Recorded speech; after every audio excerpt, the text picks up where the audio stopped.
Hello, viewer. Welcome to Full Record Jacket with Phil and Ben. Oh, yes, we are here to discuss the year being 1998. As you've no doubt gathered if you've watched this channel before, we are going through every year of the 1990s and picking our three favourite albums. But before Yeah. we do that, we do talk about the year and try to remember what came out with the help of many lists on many websites because Yeah, otherwise because we do literally zero research, Phil, which I think is our mantra, that you can literally blag a half an hour video on literally no research whatsoever. So I'm having a look at Radio X's best albums of 1998. Now, the two things that stick out for 1998 music wise for me, it was the Manic Street Preachers album. This Is My Truth, So Tell Me Yours. if you tolerate this, your children will be next. That They was will be next. They will yeah. be next. The Embrace album, because Danny McNamara was giving it old Billy Big Balls, and the soundtrack to Godzilla with Deeper Underground by Jamiroquai. Do you know what I had in 1998? Because I still living at home with my dad. I renovated my bedroom. I painted it, and it was cool. I got some new furniture and that, and I got one of those AWA stereos, with the 3 CDs that could rotate round. Oh yeah. They come out. I had one of them. I had these massive speakers with it, that were far too big for the room. And I bought the Jamiroquai single "Deeper Underground" for the from the Godzilla soundtrack.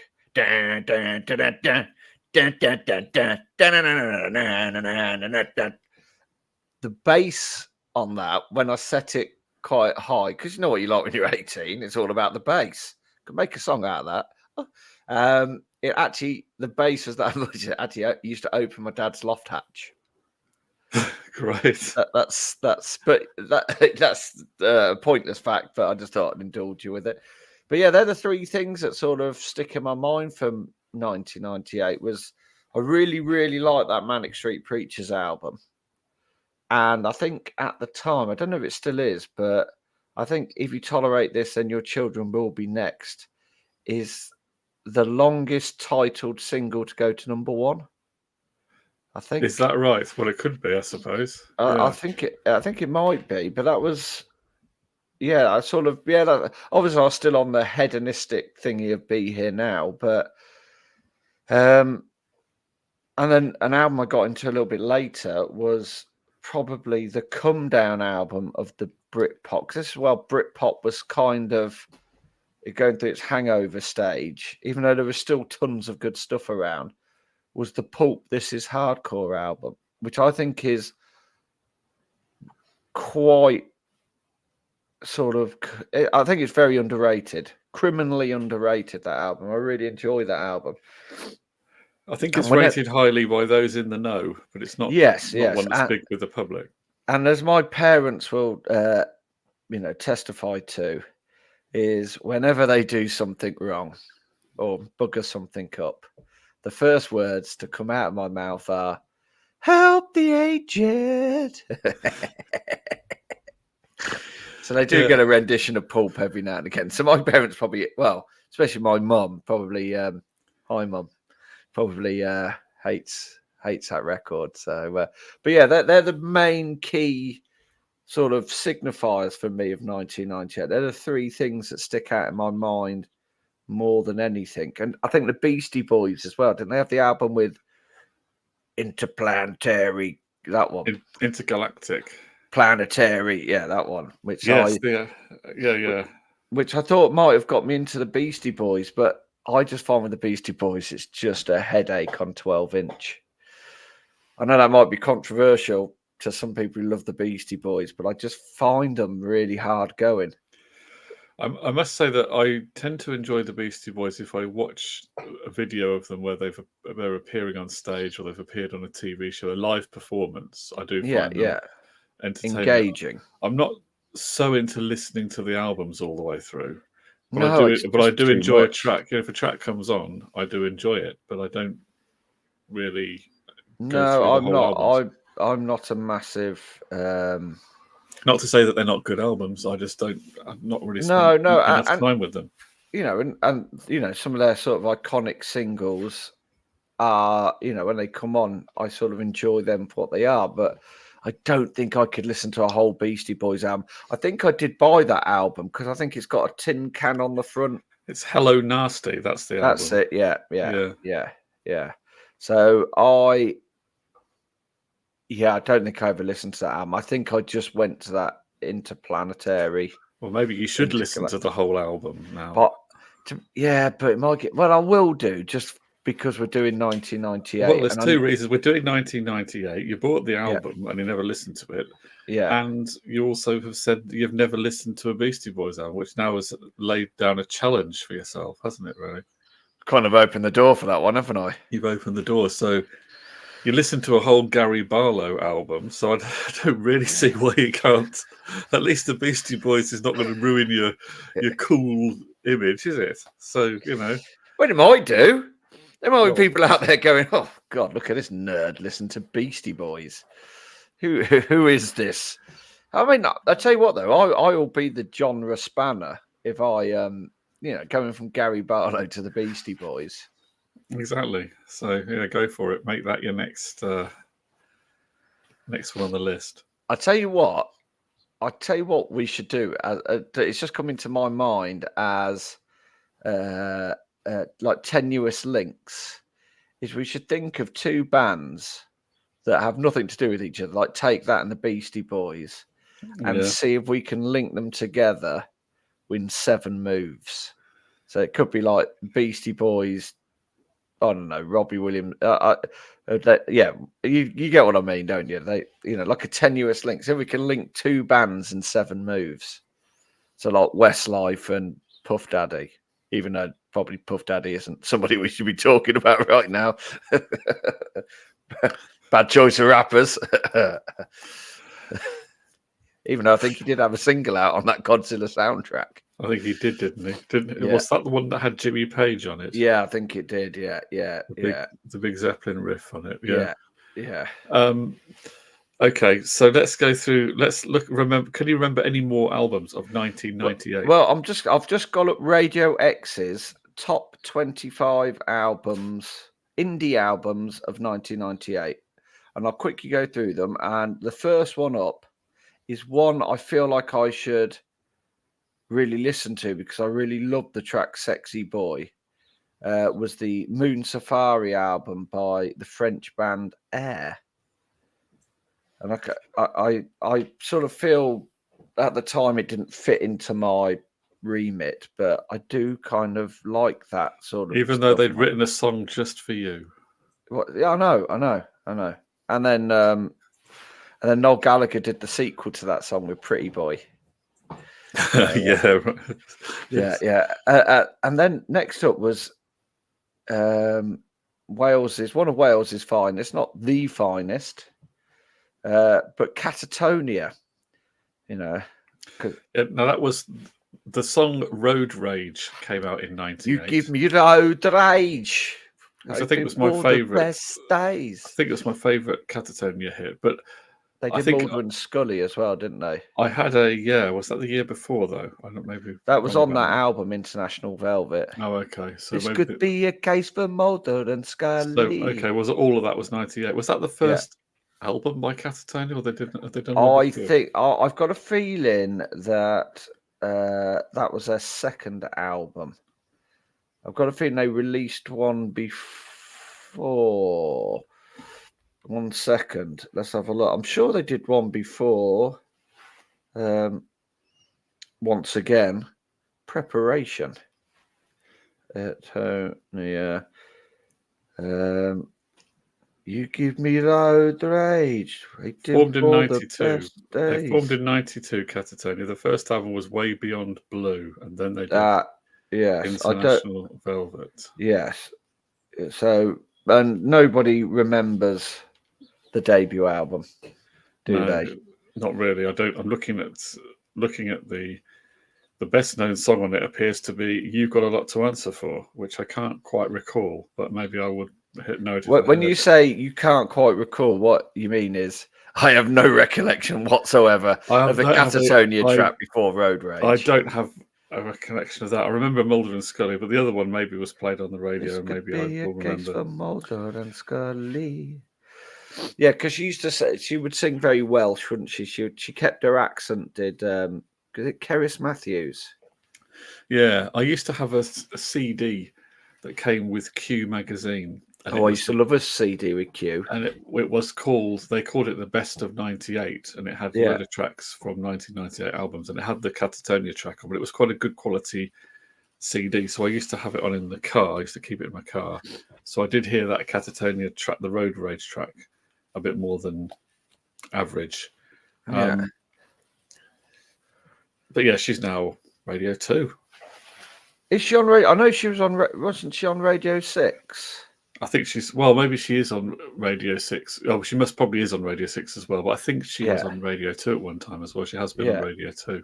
yeah. So She was on I'm a Celebrity, wasn't she? Didn't she end up getting in a relationship with Beppe DeMarco from EastEnders? I don't know. I don't know all that level gossip, but both Keris and Lauren Laverne, two 90s, young women Yeah, from indie bands, ended up on middle of the road TV. Lauren Laverne's even presenting the One Show. I mean, I that's know, I about as know, middle I of the know. road as you can get, isn't it? Really. It is, it is. And the next up in their list is Space and Tin Planet, which of it another link to Catatonia because it had the Ballad of Tom Jones with Cerys Matthews on it.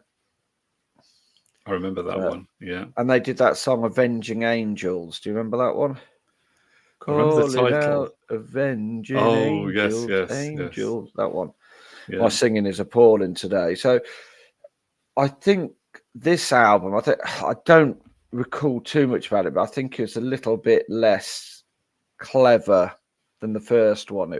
Because the first one was quite sort of, they're almost like a sort of more indie version of Divine Comedy, if you know what I mean. I know Divine Comedy was probably on an independent label, but they were sort of like a more guitar band. guitar-y. Yeah, Yeah. yeah. So that's next in the list. Not got a lot to say about it, but the next album is possibly one of my favorite albums from that period, and it's Pulp's This Is Hardcore. I love that album. That is the come down after the party of 1997. I can't see that not being in your top three. I can't see that not being in my top three either. So then you got Gomez and Bring It On. No, that's good. Yes, yeah, that didn't it win the Mercury Music Prize? I think it did. Yeah. And then they've got one of my other favorite albums, which 1998 is going to be quite difficult for me because one space, two spaces may already be taken. Is Massive Attack's Mezzanine. Oh yeah. Yeah, so that's in there. And then Jeff Buckley's sketches for My Sweetheart the Drunk, which I've never heard, so I can't give you any. And then Garbage version 2.0. I think I'm paranoid. So that was Smashing Pumpkins. Adore is on the list. Yeah, that's another one. I don't think I ever listened to that one. And then it gets on to Embrace, the Goodwill Out, where Danny McNamara, I always remember in a Q or Select interview, said that Oasis A sides wouldn't make Embrace B sides. Well, Danny McNamara, that quote aged very well. Now, obviously, I wouldn't necessarily, hold that against him. It may have been a bit of, a bit of hype and whatever. But I've never listened to that Embrace album, but I gather It's not it's a bad regarded, album, to be fair. regarded highly, isn't it? I think It is, yeah. You got all you good people and come back to what you know. Take everything real slow. That one. But it's not a bad album, but I think they sort of, because I think they sort of pipe themselves up a little bit too. they just didn't have that in your face sort of bang, listen to me appeal, if you know what I mean.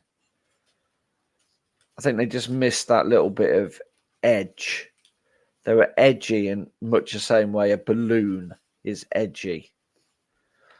So is that all the indie albums? Was there more? no. There's the Beastie Boys, and then Bell and Sebastian, the boy with the Arab strap. That's Of another good course, album. yeah. Manson and Six, which I do like the Manson album, Attack of the Grey Lantern, with Wide Open Space on it. Hole and Celebrity Skin. Yes, that was another one that was. I remember that getting good reviews at the time. Yeah. And then Manic Street Preachers, Eels, and Electroshock Blues. I do like Eels. PJ Harvey, Is This Desire? There's more than I thought, you know. Yes, well, at number 18, now I remember this band, and it's the first time I've seen their name in probably 20 years. And I remember everybody was sort of championing them. I think Joe Wiley was championing them to be the next big thing. They were going to be massive. The Beta Band. Do you remember them? Yeah, they did there was the EPs, weren't Yeah, there? the three EPs. Yeah. And then was that the album? Is that the one that Yeah, came after? that's the album what's on here. And then you've got Mercury Rev, another artist that I quite like. The is it Deserters songs with that? That's the one. She's a goddess on a highway, a goddess on that one. Yeah. And then you got Ash Nuclear Sounds. Their second album, I think the follow-up to 1977.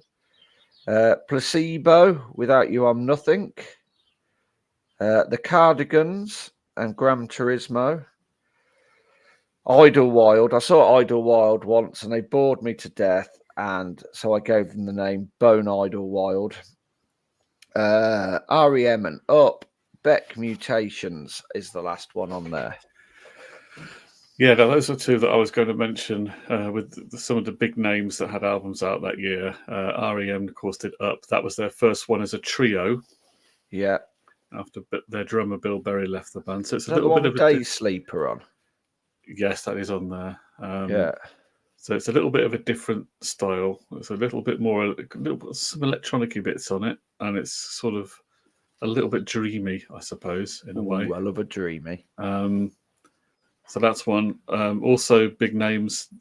Didn't Pearl Jam do the album called Yield in '98? I think. I think the one with the road sign on the front. Yes, I think they did. Yeah. I think that's a 1998 album. Yeah. Well, You've Come a Long Way, Baby. Fatboy Slim was out in 1998. That was 98 as well, was it? Okay. That was 1998. Yeah, and I'm just having a look through a list, see if there's anything that sticks out in my mind that makes me think, Robbie Williams' second album was out in 1998. I've Been Expecting You. Okay. Wasn't a bad pop album. Now, talking of pop stars, there was also Ray of Light. Oh, yeah. We've already discussed this, haven't we? We've discussed it before on a program, haven't we? Oh, we discussed it in a week as well, without actually mentioning the name of the album. Yeah, that's that one. Embryo with one of my favourite, Maxwell. His album was out this year as well. So, and he had 1,000 Leaves, was it, by 1,000 Leaves by Sonic Youth. Sonic Youth, that's it, yeah. Yield was Pearl Jam, wasn't it? Mutations by Beck. Yeah, that's where Beck worked with Nigel Godrich, who had obviously gone a bit stratospheric as a producer because he'd worked on Radiohead's OK Computer. Yeah. So his career was at a peak. That was an interesting combination. I think that's a good album. It's worth consideration. I always think that it's just going to be easy, and then I realise that it's not going to be that easy at all. Now, if you like something a bit heavier, do you remember System of a Down? I do. System of a Down. Didn't they do a song called Aerials? They may have done. which is aerials in the sky. Na, na, na, na, I na. think they were particularly big in America. Yeah, and then at System the of a end it Down. goes into like Ridley Pitt, Ridley Pat, like something from Heartbeat. Okay. It goes into sort of like a bit of Irish folk sort of stuff at the end, which always weirded me out. But yeah, System of a Down, like that late 90s, early 2000s were like massive. They were very, very big. I would never really I don't know why. spent any time with their music, but I know that they were a huge thing. Yeah, but that always confuses me. So I was gonna obviously the New Radicals had their album out this year, which might be up there. And I was going to say, I didn't the Flaming Lips have the Soft Bulletin, but that was 99, wasn't it? I believe that was 99. Now, there was also, if you look at some other acclaimed artists, not necessarily hugely commercially big albums, but Tori Amos did From the Yes. Choir Girl Hotel. Yeah, yeah. Elvis Costello got together with Burt Bacharach. Do you remember that happening?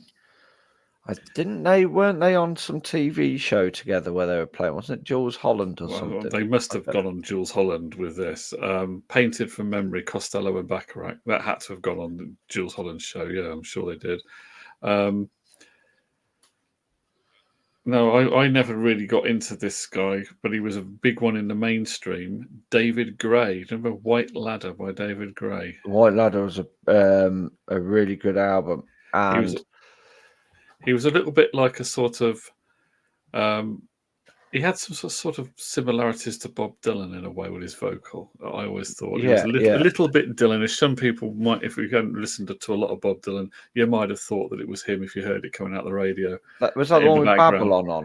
It had Babylon on it, but it was sort of a I don't know, Bob Dylan meets James Blunt, something like that. That's how I always thought of it. But I've never really listened to it properly. Yeah, well, that White Ladder album, yeah, didn't it? Because his album before, I think it was called Not Everything Must Go, but it's something about being for sale. And I think he may have got dropped, was in fear of being dropped by his record label. Okay. And I think he remortgaged his house and got himself into basically on the precipice of massive failure debt in order to get this album to self-produce this album. I think that's the you say that, I may have heard that now.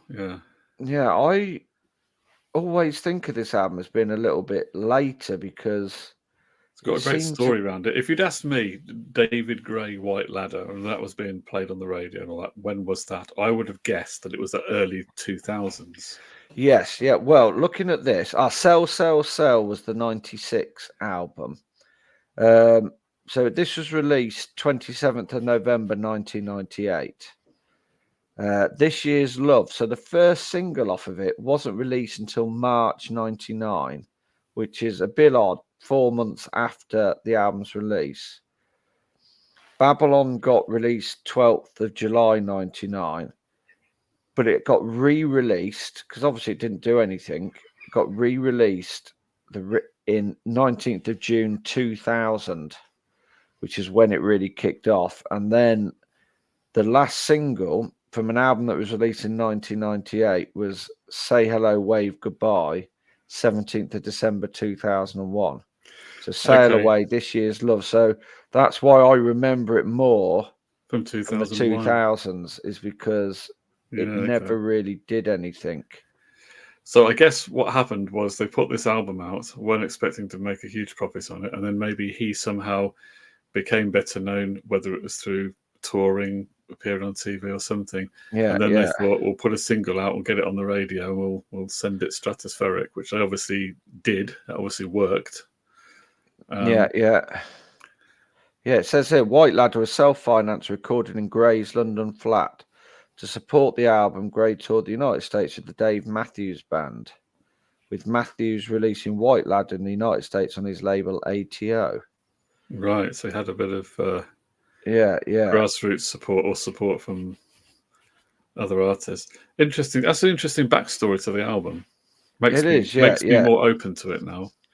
Yeah, I do like David Gray. I think he's a because that was sort of like coming of the birth of those sort of singer-songwriters, wasn't it? 'Cause you had David Gray and Damien Rice, those sort of people, didn't you, coming out around that sort of period?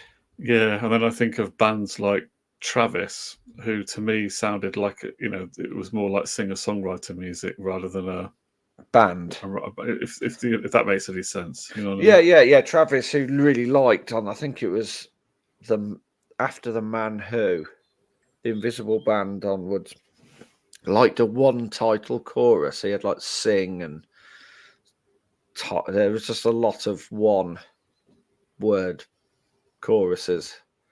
Travis are sort of neither in or there for me, really. I never really got into the Man Who. I actually quite like the Invisible Band, the follow-up album. Is the Man Who the one that has Driftwood. why does it always rain on me? Why does it always rain on me? Which is quite apt for today, seeing as it's absolutely belting it down.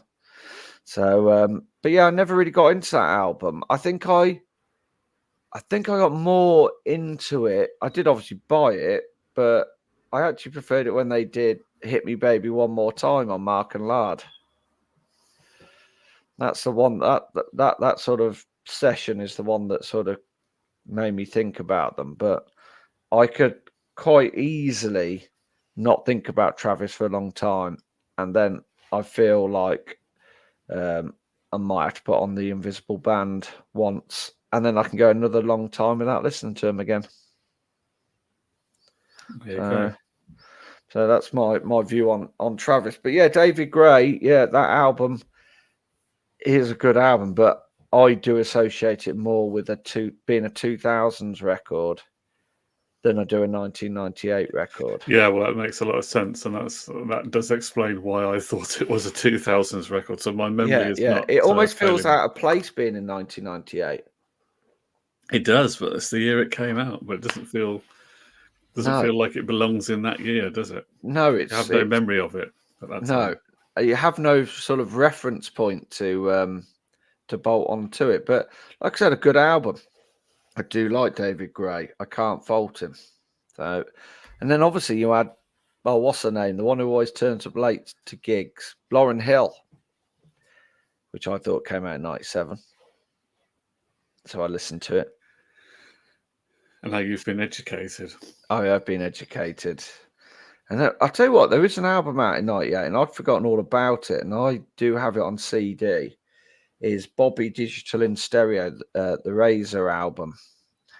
So he's from the Wu-Tang Clan. I do remember quite liking that album at the time.